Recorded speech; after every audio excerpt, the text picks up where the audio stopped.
dont on parle beaucoup aujourd'hui, accord de Nouméa qui ont été rendus possibles parce qu'il y avait deux personnages.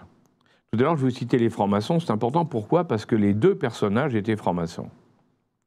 Et vous allez voir pourquoi dans la suite, dans les négociations actuelles et futures. Il y avait d'un côté Jean-Marie Djibaou, un Kanak, personnage intéressant, très intéressant, et de l'autre côté, il y avait un des milliardaires caldoche, donc d'origine du petit-fils de Bagnard, qui s'appelait Jacques Lafleur.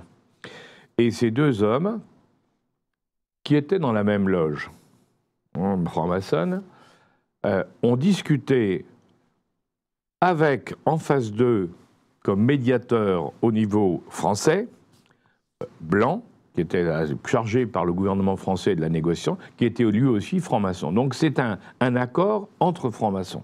Il faut le savoir parce que ça permet, le fait qu'il soit, si vous voulez, qu'il y ait cette capacité de discussion très ouverte entre les deux, a permis, en définitive, avec le saut du troisième, a permis de changer complètement les relations et d'arriver à un accord, qui était un bon accord, il faut bien le dire, puisque d'un côté, on disait, vous voulez l'indépendance ou l'autonomie, l'indépendance ou l'autonomie, les autres ne veulent pas, on va faire 3 référendums successifs pour bien vérifier quelle est la tendance générale de tout le monde.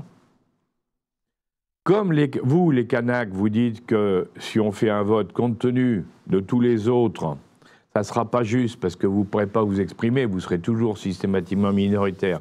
On va faire ce qui est invraisemblable au niveau droit international, mais peu importe. On va faire un collège dans lequel pourront voter que les Kanaks et les Caldoches, et on ne pourra pas faire voter les Occidentaux qui sont sur place, ne pourront pas voter.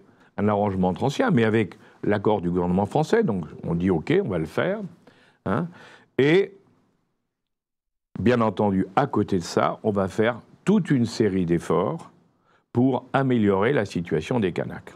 Et reconnaître effectivement que ce territoire est spécifique, parce qu'il y a une grosse population kanak, et donc il est logique qu'on prenne en compte également leurs problèmes.